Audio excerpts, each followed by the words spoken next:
we've been referring to organisms, primary producers, are what we call autotrophs. An autotroph is an organism that makes its own energy from the sun. And they do that through the process of photosynthesis. Now, there are a couple of weird organisms that also make energy that's not from the sun. And those are called chemoautotrophs. Chemoautotrophs are things that live like at the bottom of the ocean or in a dark cave. And since they don't get exposed to sunlight, they have to have another mechanism for converting energy into chemical.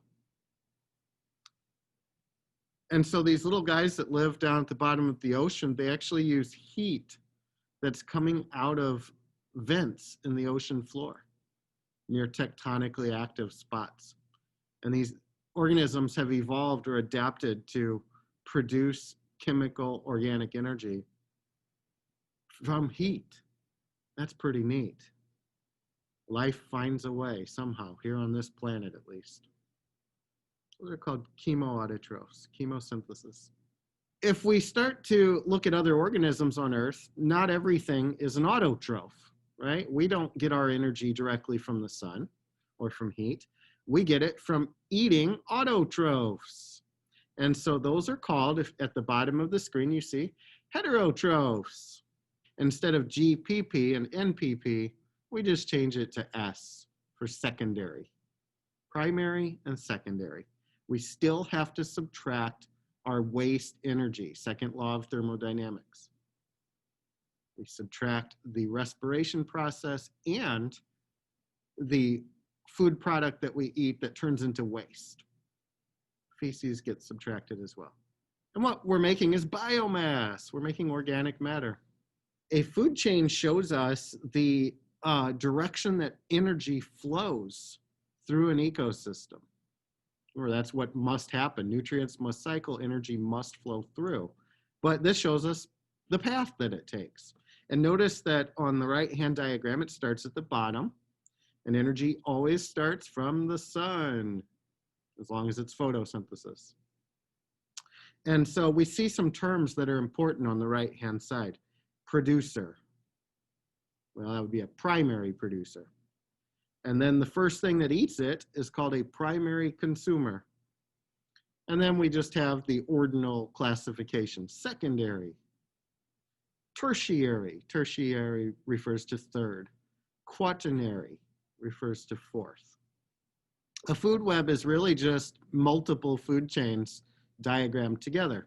And it's where you've got a menu. I don't feel like eating shrimp today. I'm going to eat pteropods instead. But what's interesting about a food web, based on what we've learned, is that it demonstrates positive and negative feedback loops. If we wipe out one of those choices, if we over harvest shrimp, well, that's going to have a positive feedback effect, right? If we eat only shrimp and we keep eating more and more shrimp, right, think about the Lorax, then there's not going to be any more shrimp. But if we have ample supply of everything at that trophic level, that's a negative feedback loop. Provides balance to the system, equilibrium. We know who wins. A cat. No, dogs are best. Dogs all the way. Once again, a food chain shows us the direction of energy flow. And there's those terms again, producer, consumers, and so on. See a sample, aquatic food chain. Notice how the mass of the organisms tends to increase as you move up the food chain. That is pretty common. It's not always the case, but most of the time, top of the food chain tends to be bigger organisms. Now, there's vocabulary at the bottom for you. I assume that you actually already know these words, but sometimes that's a bad assumption by me. So I figure I'll do a little 30-second review here. Herbivore are organisms that only eat plants. Vegetarians, herbivore. Carnivores only eat meat. Mr. Gropp is a carnivore. The only vegetable I like is candy. Omnivores eat both. They eat meat and vegetables. You've probably heard of a pescatarian. Pescatarians are vegetarians who also eat fish. So technically, they are omnivores. I'm competitive. I always choose the winning team. Who's the new heifer? Never seen her before. Oh, I got more. You want more jokes, right? Second law of thermodynamics right there. That herbivore is maximizing efficiency. The sun is what starts the flow of energy. And then we've got our producers. Notice the units, kilocalories, right? We looked at that with the math the other day. And so on. Now, we also see that there is heat loss at every level. That's important. Second law of thermodynamics. There is always going to be heat lost at each level. So we've talked about producers and consumers, but remember there's one more group. There's the decomposers, which are technically consumers because they are eating something. I put them at the bottom. Sometimes they don't always fit in there, but they're mostly found in the soil because they're decomposing organic matter, our waste and our mostly vegetation that decomposes. And so there's different kinds. Decomposers are anything that breaks down discarded or dead organic matter. So it can be a fungus. A fungus uses enzymes and a reaction to cycle nutrients to get that nitrogen and carbon back into the soil. So they're incredibly important for nutrient cycling and for health of soil. That's the role of decomposers. Not so much energy flow. And then we've got these really weirdos, the detritivores. Detritivores are the ones that consume either dead stuff or feces. Think of the dung beetle. They literally eat the poop and cycle the nutrients out of it.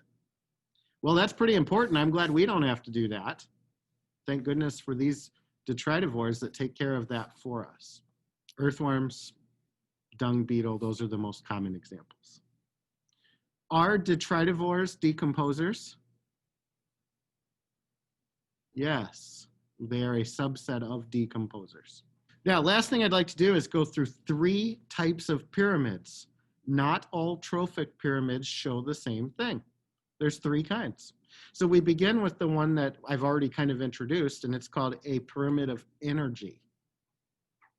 And here, once again, you see kilocalories for the units. So we'll be able to calculate if there's 3 hectares of grass, how many owls will that support? We can calculate that using a pyramid of energy. So I'll show you how to do that kind of math tomorrow. But what we follow is called the 10% rule. And it's this estimation that with each trophic level, each step on a food chain, only 10% of the energy gets passed along. It's not terribly efficient, is it? And that is the second law of thermodynamics. 90% of energy gets lost through mostly heat. This is why, and I told you this class is filled with propaganda, right? This is why you should be a vegetarian. It is much more energy efficient to eat lower on the food chain. The lower you can eat, the healthier and easier it is for you to acquire the nutrients that you need. I'll be honest with you, dude. I have a lot of trouble trusting a vet who isn't vegetarian. That wolf looks so guilty. I want to know what those guys are drinking, though. I'm guessing mostly water. Probably mostly water, right? I can tell you're not amused. I tried. I tried to make the class fun. Second pyramid, pyramid of biomass. So instead of looking at how much energy is in each trophic level, we can look at how much matter there is, how much living material. And that's pretty easy to measure. That's a little easier to measure than energy, because energy can change based on what you're eating. But if we just want to count up all the rabbits and weigh them, we can do that. Now it gets a little harder with vegetation. You can see in the pictures they have to go and literally count blades of grass, measure the amount, the width and diameter of trees, and there's a lot of estimating that takes place. And the last one, pyramid of numbers. So we can, instead of weighing them, we can just count them. It's a pyramid of numbers for a Michigan bluegrass field. So the top of our food chain, typically we have smaller numbers because they require so much energy and biomass to keep them alive. So it's a natural pyramid shape that occurs. Look at the bottom, there are some examples of odd-shaped pyramids. The one on the right, a fully inverted pyramid. Little organisms. We call these R-selected. R strategists. We'll learn about those next chapter. R strategists produce huge amounts of numbers, but they're very small themselves. So most insects are going to be part of an inverted pyramid.